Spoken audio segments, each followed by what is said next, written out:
Worst things I saw in war, true military and war horror stories. In the sweltering heat of a nondescript Middle Eastern town, a unit of elite soldiers, known as Echo Team, was deployed under the cover of darkness.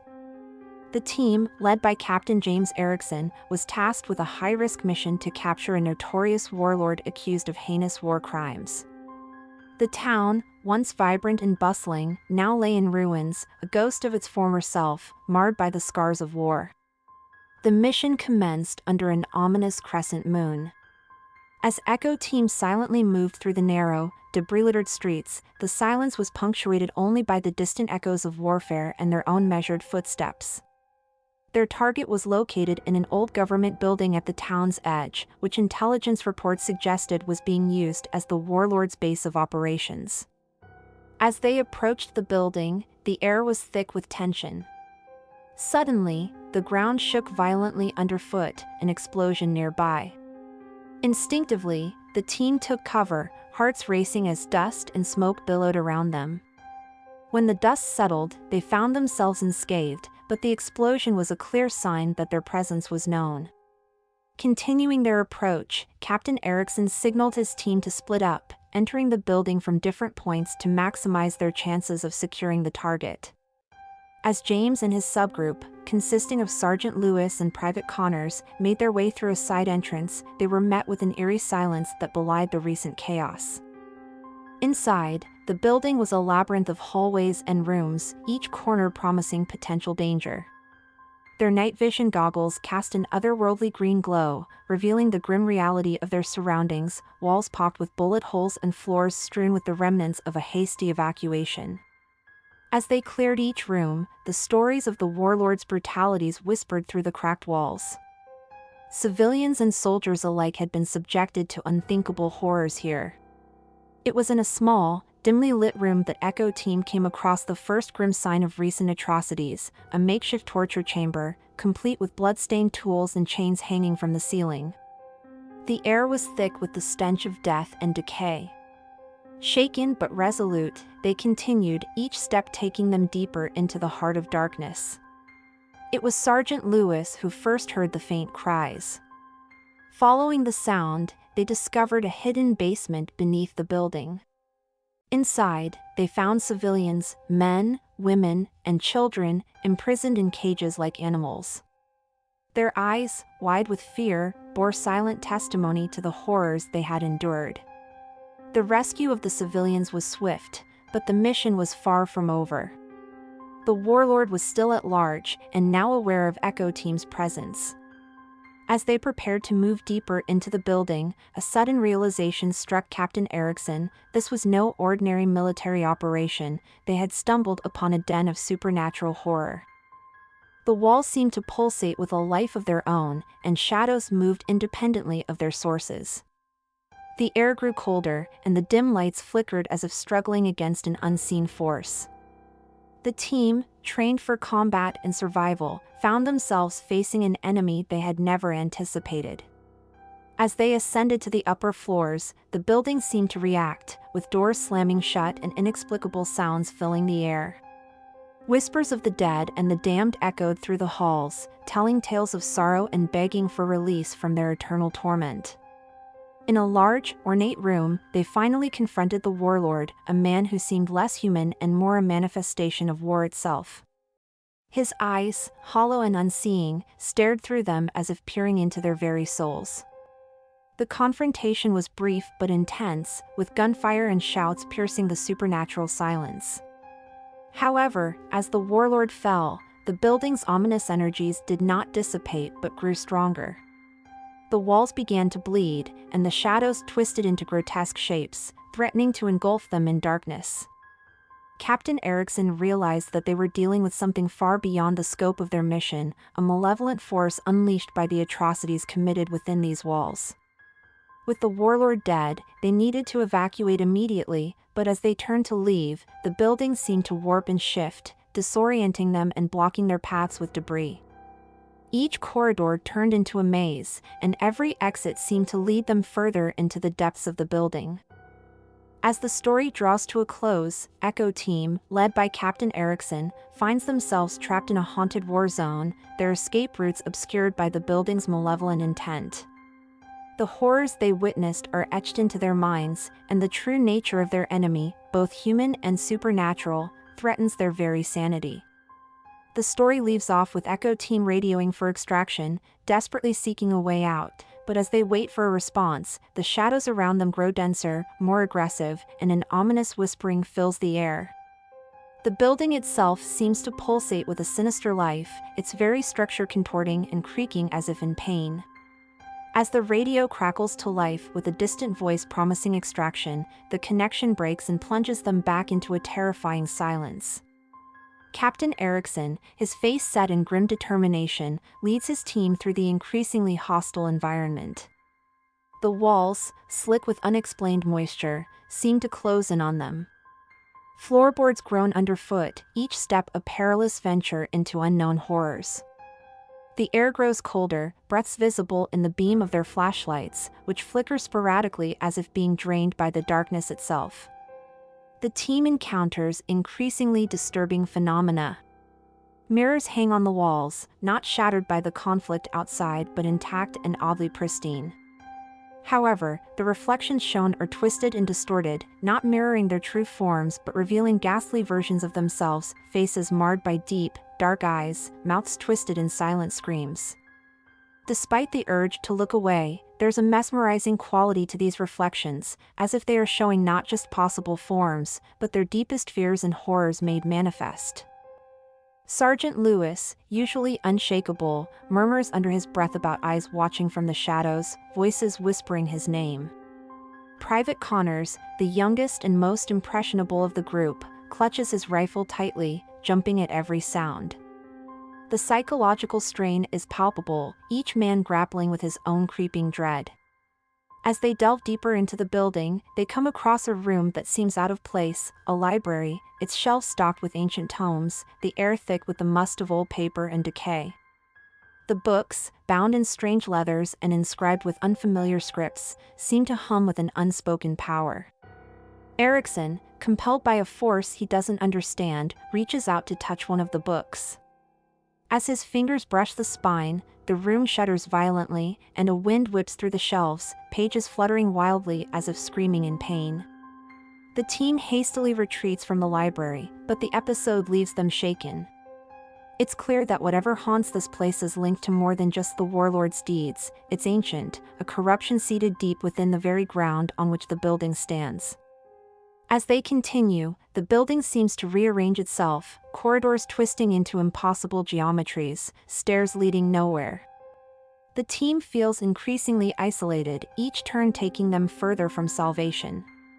The darkness is now palpable, a physical presence pushing against them, oppressive and overwhelming.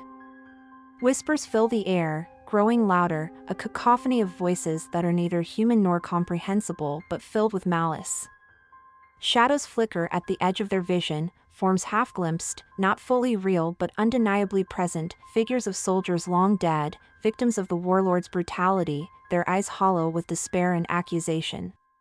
Suddenly, the team finds themselves in a vast chamber, far larger than any room should be in such a building.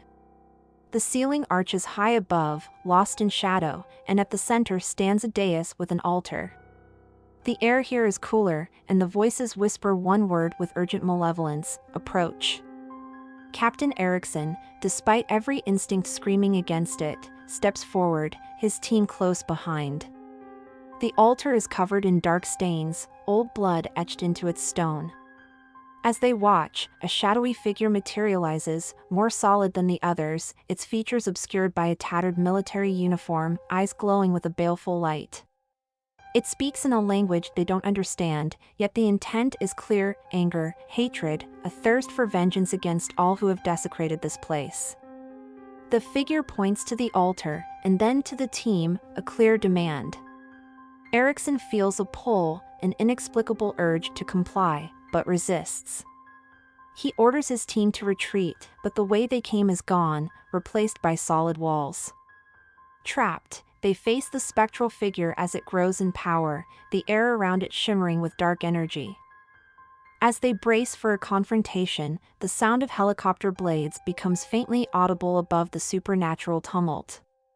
Extraction is close, but so is a deeper descent into the nightmare. The building rumbles, as if preparing to collapse upon itself and bury them in its dark secrets forever.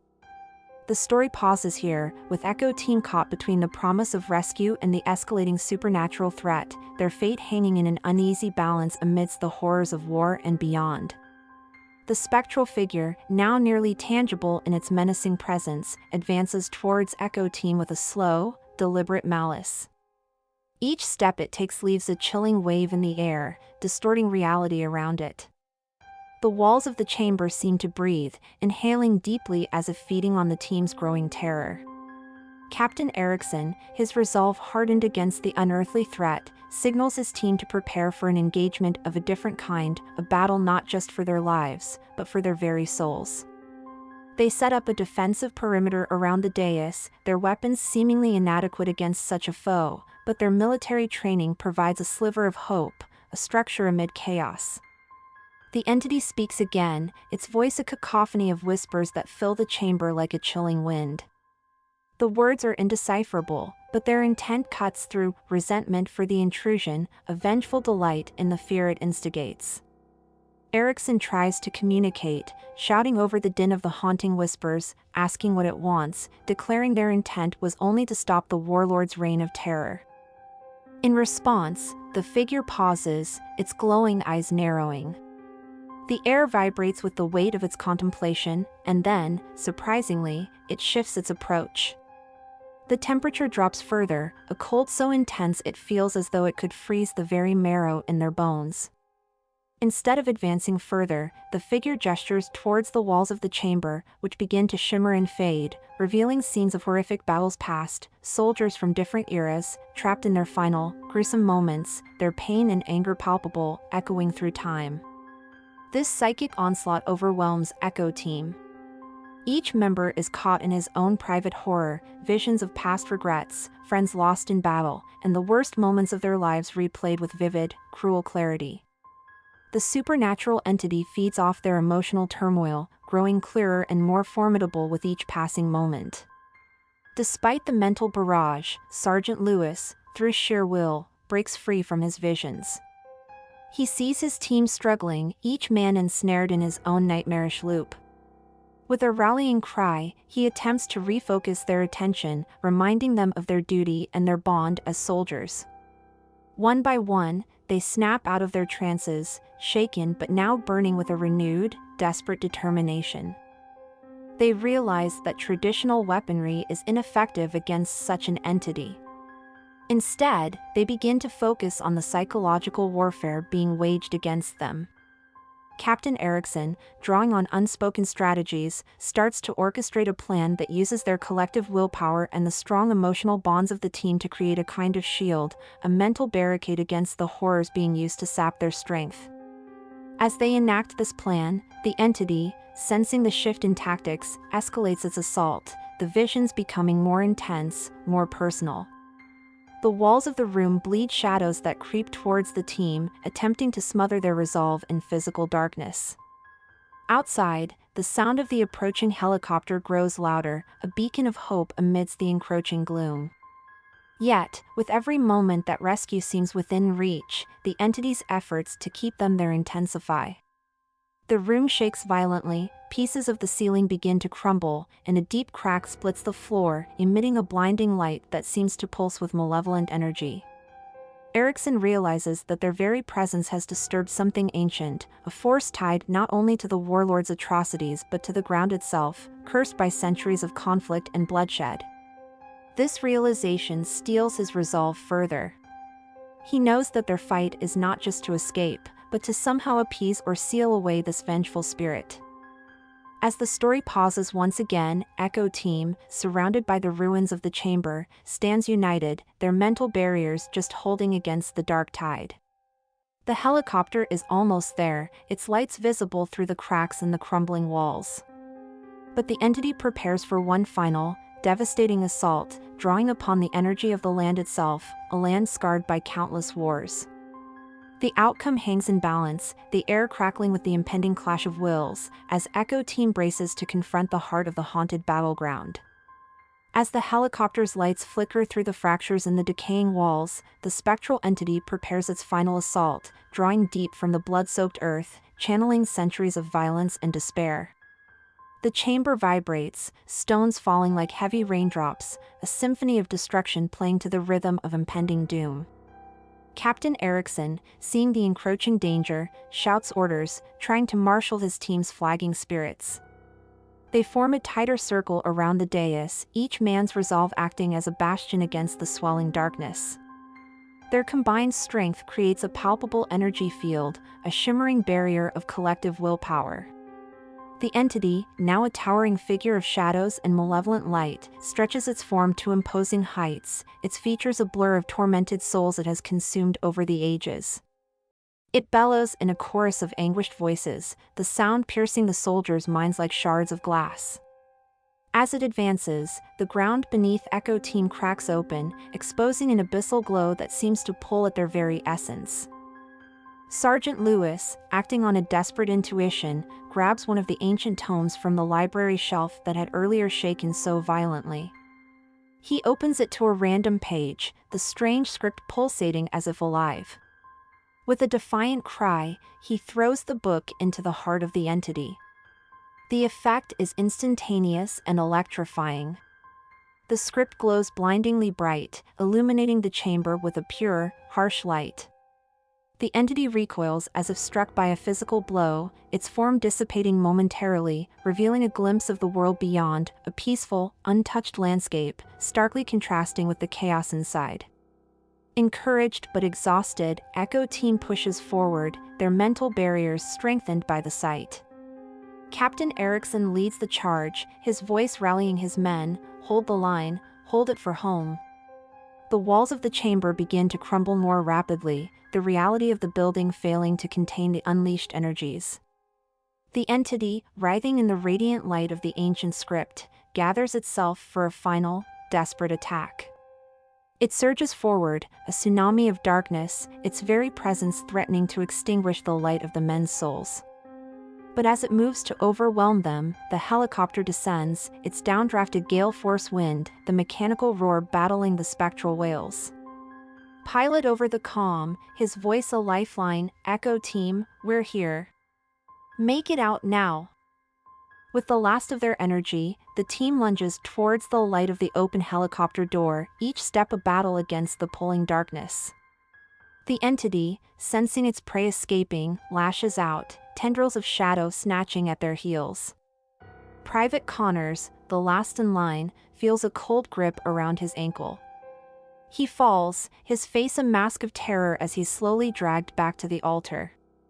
Captain Erickson, already aboard, reaches out, their hands inches apart. In a final, desperate act, Lewis throws another of the glowing tomes at the entity, causing it to falter just long enough for Erickson to grab Connors, pulling him aboard as they lift off. The helicopter ascends rapidly, the building collapsing into itself below, a final roar of defeat echoing up from the depths as the entity is buried under the rubble. As they rise, the team members collapse, their physical and emotional exhaustion overwhelming. As they fly back towards base, the sun begins to rise, casting light over the devastated landscape. Below, the ruins of the building smolder, a tomb now for the vengeful spirit it once housed. Captain Erickson looks back, his eyes weary yet vigilant, knowing the horror was contained, for now. Yet, as the helicopter flies into the dawn, a chill remains among the team. Each man is silent, lost in his own thoughts. The horrors they faced were beyond human comprehension, rooted in the darkest parts of history and human nature itself. The scars they carry are not just from the battle but from the confrontation with a past that refused to die. And in the quiet aftermath, as the world wakes, a lingering question haunts them all: is it truly over, or have they merely postponed a darker reckoning? The story ends here, leaving a sense of uneasy closure, the horrors of the past momentarily at bay, but the shadow of future threats looming large.